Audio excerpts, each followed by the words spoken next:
సమరం news channel కు స్వాగతం. ఈనాటి ముఖ్యాంశాలు: మహిళలపై రాళ్లు చెప్పులు, జగన్ పర్యటనలో వైసీపీ మూక అరాచకం, అసభ్య వ్యాఖ్యల కేసులో కృష్ణంరాజు అరెస్టు, గాయని మంగ్లీ పుట్టినరోజు వేడుకలో రచ్చ, అభివృద్ధిని పరుగులు పెట్టిస్తున్న కూటమి పాలనకు నేటితో ఏడాది, ఫ్లోటింగ్ యోగాతో చరిత్రలో స్థానం.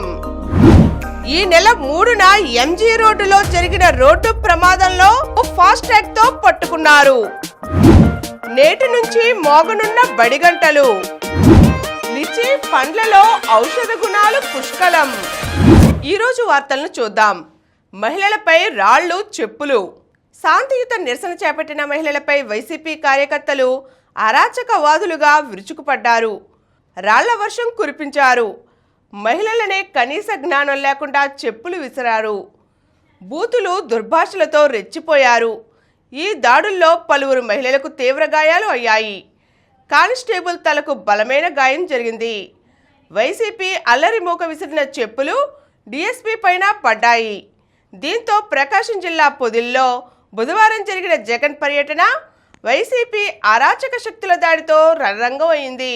జగన్కు చెందిన సాక్షి మీడియాలో అమరావతిని వేసిల రాజధానిగా అభివర్ణించడాన్ని వ్యతిరేకిస్తూ ఈ వ్యాఖ్యల పట్ల క్షమాపణలు చెప్పాలని డిమాండ్ చేయడమే మహిళలకు శాపంగా మారింది. అభివృద్ధిని పరుగులు పెట్టిస్తున్న కూటమి పాలనకు నేటితో ఏడాది. కూటమి ప్రభుత్వం అధికారంలోకి రాగానే ఉమ్మడి కృష్ణా జిల్లాపై ప్రత్యేక దృష్టి సారించింది. టీడీపీ ప్రభుత్వంలో ప్రారంభమై వైసీపీ ప్రభుత్వంలో నిర్లక్ష్యానికి గురైన ప్రాజెక్టుల పునరుద్ధరణ చేపట్టింది. అభివృద్ధిని పరుగులు పెట్టిస్తోంది. మల్లవల్లిలో అశోక్ లేలాండ్ కంపెనీని పునఃప్రారంభింపజేయటం, తద్వారా 600 మందికి ఉద్యోగాలు కల్పించడంతో ప్రారంభమై ఆ తర్వాత విజయవాడ మెట్రో ప్రాజెక్ట్, అమరావతి నూతన రైల్వే లైన్, జెట్ సిటీ పునరుద్ధరణతో అభివృద్ధి వైపు పరుగులు తీస్తోంది. కేంద్రాన్ని ఒప్పించి జాతీయ రహదారి ప్రాజెక్టుల సాకారం దిశగా కృషి చేస్తోంది. ఎన్డీబీ రోడ్ల విస్తరణ, మల్లవల్లి పారిశ్రామిక వాడకు పూర్వ వైభవం వంటి అనేక లక్ష్యాలతో ముందుకు సాగుతోంది. కూటమి ప్రభుత్వం ఏర్పడి నేటితో ఏడాది పూర్తవుతోంది. అసభ్య వ్యాఖ్యల కేసులో కృష్ణంరాజు అరెస్టు. జగన్ ఛానల్లో డిబేట్లో అమరావతి ప్రాంత మహిళలను తీవ్రంగా కించపరుస్తూ దారుణ వ్యాఖ్యలు చేసిన కేసులో A1 సీనియర్ జర్నలిస్ట్ కృష్ణంరాజు ఎట్టకేలకు పోలీసులకు చిక్కుపడ్డారు. బుధవారం మధ్యాహ్నం 3:30 గంటల సమయంలో కృష్ణంరాజు ఫార్చ్యూనర్ వాహనంలో శ్రీకాకుళం నుంచి విశాఖ వైపు వస్తున్నట్లు పోలీసులకు సమాచారం అందింది. కృష్ణంరాజు ప్రయాణిస్తున్న కారు విజయనగరం జిల్లా భోగాపురం మండలం పోలిపల్లి దాటి విశాఖపట్నం జిల్లా భీమిలి మండల పరిధిలోని అమనాం జంక్షన్కు చేరుకుంది. అప్పటికే అక్కడికి మాటు వేసిన భీమిలి పోలీసులు ఆ వాహనాన్ని ఆపి అందులో ఉన్న కృష్ణంరాజుతో పాటుగా మరో 2 అదుపులోకి తీసుకున్నారు. సాక్షి టీవీ ఛానల్లో ఈ నెల 6న నిర్వహించిన డిబేట్లో జర్నలిస్ట్ కృష్ణంరాజు రాజధాని అమరావతిని వేసిల రాజధానిగా అభివర్ణిస్తూ వ్యాఖ్యలు చేసిన విషయం తెలిసినదే. ఫ్లోటింగ్ యోగాతో చరిత్రలో స్థానం. ప్రపంచ యోగా దినోత్సవాన్ని పురస్కరించుకొని ఈ నెల 21 వరకు నెల రోజుల పాటు ఒక్కొక్క రోజు ఒక్కో థీమ్తో ఎన్టీఆర్ జిల్లాలో ప్రత్యేక యోగా కార్యక్రమాలు నిర్వహిస్తున్నారు. ఈ క్రమంలో బుధవారం కృష్ణానది తీరాన బెరం పార్కులో నిర్వహించిన వాటర్ క్రాఫ్ట్ ఫ్లోటింగ్ యోగాకు ప్రపంచ రికార్డు లభించింది. చిరుజల్లులు పడుతుండగా బెరం పార్కులో యోగా సాధకులు ఆసనాలతో అబ్బురపరిచారు. పెద్ద సంఖ్యలో ప్రజలు తరలివచ్చి దీన్ని వీక్షించారు. కలెక్టర్ లక్ష్మీ షా ఆధ్వర్యంలో జరిగిన ఈ కార్యక్రమంలో 201 వాటర్ క్రాఫ్ట్లపై 1000 మంది యోగా సాధకులు ఆసనాలు వేశారు. తీర ప్రాంగణంలో వేదికపై మరో 1000 మందికి పైగా యోగాసనాలు వేశారు. ఆద్యంతం యోగాసనాలను నిశితంగా పరిశీలించిన వరల్డ్ రికార్డ్ యూనిట్ న్యాయ నిర్ణేత షరీఫ్ యానిఫ్ ఈ యోగాసనాల కార్యక్రమానికి ప్రపంచ రికార్డ్ సర్టిఫికెట్ ఇస్తున్నట్లు ప్రకటించారు. ఫాస్ట్ ట్రాక్తో పట్టుకున్నారు. రోడ్డు ప్రమాదంలో ఒక యువకుడి మరణానికి కారణమైన కారు యజమానిని మాచవరం పోలీసులు ఫాస్ట్ ట్రాక్ ద్వారా పట్టుకున్నారు. ఐపీఎల్ క్రికెట్ మ్యాచ్ల్లో ఆర్సీబీ విజయం సాధించడంతో యువకులు రహదారులపై విజయోత్సవాలు చేశారు. ఈ ఘటనలో ఒక యువకుడు విజయవాడ ఎంజీ రోడ్డులో ప్రాణాలు కోల్పోయిన విషయం తెలిసిందే. వించిపేట ఇస్మాయిల్పేటకు చెందిన శేఖర్ బాబు అతడి స్నేహితులు బైక్పై ర్యాలీలో పాల్గొన్నారు. శ్రీనాథ్ బైక్ నడుపుతుండగా వెనుక వైపున శేఖర్ బాబు, ఉదయ్ కుమార్ కూర్చున్నారు. బైకుకు ఒక్కసారిగా ఎక్సలేటర్ ఇవ్వడంతో పక్కన ఉన్న బైక్కు హ్యాండిల్ తగిలింది. దీంతో బైక్పై ఉన్న శేఖర్ బాబు, ఉదయ్ కుమార్ రోడ్డుపై పడిపోయారు. వెనుక వస్తున్న ఎరుపు రంగు బెంచ్ కార్ శేఖర్ బాబుపై నుంచి వెళ్లిపోయింది. పక్కనే ఉన్న వ్యక్తి ఇది గమనించి హెల్మెట్తో కారుపై బలంగా కొట్టాడు. మొత్తం అందరూ తనపై దాడి చేస్తారన్న భయంతో కారు యజమాని వేగంగా వెళ్లిపోయాడు. కారుకు నెంబర్ బోర్డు లేకపోవడంతో సీసీ కెమెరాల్లో ప్రమాద దృశ్యాలు కనిపించినా ఫలితం లేకపోయింది. సరిగ్గా ఎంజీ రోడ్లో శ్రీ చైతన్య కళాశాల వద్ద శేఖర్ బాబుపై నుంచి కారు ఎక్కించాడు. తరువాత అక్కడి నుంచి వేగంగా వేర్వేరు రూట్లలో హైదరాబాద్ రహదారిపైకి వెళ్ళాడు. కీసర టోల్ గేట్ వద్ద టోల్ చెల్లించడానికి ఆగాడు. ఫాస్టాగ్ ద్వారా టోల్ చెల్లించాడు. విజయవాడ నుంచి ఒక సీసీ కెమెరా నుంచి మరో సీసీ కెమెరాను అనుసంధానం చేసుకుంటూ వెళ్లిన మాచవరం పోలీసులకు కీసర టోల్ ప్లాజా వద్ద కారు యజమాని కిరణ్ ఆధారాలు లభించాయి. హైదరాబాద్ వెళ్లిన తర్వాత కారుకు మరమ్మతులు చేయించడానికి మాదాపూర్లోని ఓ షెడ్లో ఉంచాడు. కారును పరిశీలించగా ప్రమాదానికి సంబంధించిన ఆనవాళ్లు కనిపించాయి. అక్కడ కారును పెట్టేసిన తర్వాత కిరణ్, అతడి స్నేహితుడు పల్నాడుకు చేరుకున్నారు. ఫాస్టాగ్లో ఉన్న సెల్ నెంబర్ ఆధారంగా కిరణ్ను అరెస్ట్ చేశారు. ప్రమాదం తానే చేసినట్లుగా అతడు పోలీసుల ముందు ఒప్పుకున్నాడు. నేటి నుంచే బడికి వేలైంది. గురువారం నుండి బడిగంట మోగుతోంది.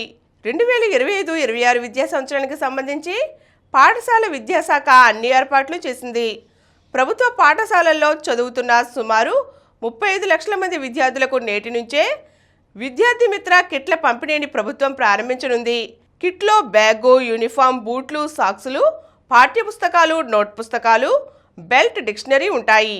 అలాగే నేటి నుంచే అడ్మిషన్ల ప్రక్రియ ప్రారంభిస్తారు. ఇక ఈ విద్యా సంవత్సరంలో 233 రోజులు బడులు నిర్వహిస్తారు. గాయని మంగ్లీ పుట్టినరోజు వేడుకలో రచ్చ. ప్రముఖ గాయని మంగ్లీపై పోలీసు కేసు నమోదు చేశారు. అనుమతి లేకుండా చేవెళ్లలోని ఓ రిసార్ట్లో మంగ్లీ బర్త్డే వేడుకలపై ఎస్ఓటీ పోలీసులు మంగళవారం అర్ధరాత్రి దాడులు నిర్వహించారు. ఎలాంటి అనుమతులు లేకుండా పుట్టినరోజు పార్టీ నిర్వహించడం, మద్యం సరఫరా చేయడం, గంజాయి సేవించిన వ్యక్తి పట్టుబట్టడంతో మంగ్లీ సహా 4గురిపై కేసులు పెట్టారు. సిఐ భూపాల్ శ్రీధర్ కేసు వివరాలను వెల్లడించారు. రంగారెడ్డి జిల్లా చేవెళ్ల మండలం ఈర్లపల్లిలోని త్రిపుర రిసార్ట్లో సింగర్ మంగ్లీ అలియాస్ సత్యవతి మంగళవారం రాత్రి తన బర్త్డే పార్టీని జరుపుకున్నారు. ఈ పార్టీకి కుటుంబ సభ్యులు, బంధువులు, సన్నిహితులు, సినీ పరిశ్రమకు చెందిన 22 మంది హాజరయ్యారు. అయితే అర్ధరాత్రి వేళ పెద్ద శబ్దాలతో పార్టీ చేసుకుంటున్నారనే సమాచారంతో ఎన్ఓటీ పోలీసులు రిసార్టుపై దాడులు నిర్వహించారు. నేరాన్ని అంగీకరించిన సోనం. హనీమూన్ హత్య కేసులో నిందితురాలు సోనం పోలీసుల విచారణలో నేరాన్ని అంగీకరించింది. భర్త రాజా రఘువంశీ హత్యలో తన ప్రమేయం ఉందని సోనం ఒప్పుకున్నట్లు ఓ పోలీసు అధికారి వెల్లడించారు. షిల్లాంగ్లో ట్రెక్కింగ్కు వెళ్ళినప్పుడు సోనం పథకం ప్రకారమే వెనుకబడిపోయిందని, రాజా రఘువంశీ కోసం కొండపైన అప్పటికే కాపు కాసి ఉన్న మిగతా 3 నిందితులు అతన్ని కత్తితో పొడిచి చంపేశారని ఆయన వివరించారు. లిచీ పండ్లలో ఔషధ గుణాలు పుష్కలం. ఎర్రగా చూడగానే తినేయాలనిపించే కిచీ పండు వలన ఎన్నో ఔషధ గుణాలు పుష్కలంగా లభిస్తాయి. లిచీల్లో విటమిన్ సి అధికంగా ఉంటుంది. ఇది రోగనిరోధక శక్తిని పెంపొందిస్తుంది. ఈ పళ్ళలోని ఫైబర్ అజీర్తి, మలబద్ధకాన్ని దూరం చేస్తుంది. లిచీల్లో నీటి శాతం ఎక్కువ కాబట్టి డీహైడ్రేషన్ ముప్పు తప్పిస్తుంది. లిచీ పళ్ళలోని పొటాషియం రక్తపోటును నియంత్రించడానికి, గుండె సమస్యలను నివారించడానికి తోడ్పడుతుంది. లిచీల్లో క్యాలరీలు, కొవ్వు తక్కువగా ఉంటాయి కాబట్టి బరువు నియంత్రణకు తోడ్పడుతుంది. ఇందులోని విటమిన్ సి, యాంటీ ఆక్సిడెంట్లు చర్మాన్ని ఆరోగ్యంగా ఉంచుతాయి. ఇప్పుడు కొన్ని సంక్షిప్త వార్తలు చూద్దాం. గాలి జైలు శిక్ష రద్దు. ఆయనతో పాటు మరో 3 నిందితులకు జైలు శిక్ష రద్దుతో పాటు బెయిల్ మంజూరు. సిబిఐ కోర్టు తీర్పును కొట్టేస్తూ హైకోర్టు మధ్యంతర ఉత్తర్వులు. తీర్పుతో గాలి శాసనసభ సభ్యత్వం పునరుద్ధరణ. నేడే తల్లికి వందనం. 67.27 లక్షల విద్యార్థులకు 8,745 కోట్లు. తల్లుల ఖాతాల్లో 13,000 చొప్పున జమ. 1వ తరగతి ఇంటర్ ఫస్ట్ ఇయర్లో చేరేవారికి కూడా. విశాఖలో సివిల్ ఏవియేషన్ వర్సిటీ. పౌర విమానయాన శాఖకు సీఎం చంద్రబాబు ప్రతిపాదన. విమానాశ్రయ నిర్మాణాల్లో ఏపీ సంస్కృతి రావాలి. XM4 మిషన్ మళ్లీ వాయిదా. భారత వ్యోమగామి శుభాంశు శుక్లా సహా 4 అంతర్జాతీయ అంతరిక్ష కేంద్రానికి పంపేందుకు చేపట్టిన XM4 మిషన్ మరోసారి వాయిదా పడింది. తత్కాల్ బుకింగ్కు కొత్త నిబంధనలు. ఆధార్ వెరిఫైడ్ యూజర్లకు మాత్రమే టికెట్లు. WTC ఫైనల్లో తొలి రోజే 14 వికెట్లు.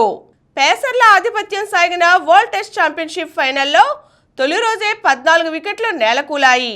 వెబ్స్టర్ 72 పరుగులు, స్మిత్ 66 పరుగులతో అదరగొడుతుండగా బౌలర్లు రాణిస్తూ డిపెండింగ్ ఛాంప్ ఆస్ట్రేలియా ధీటుగా బదులిస్తోంది.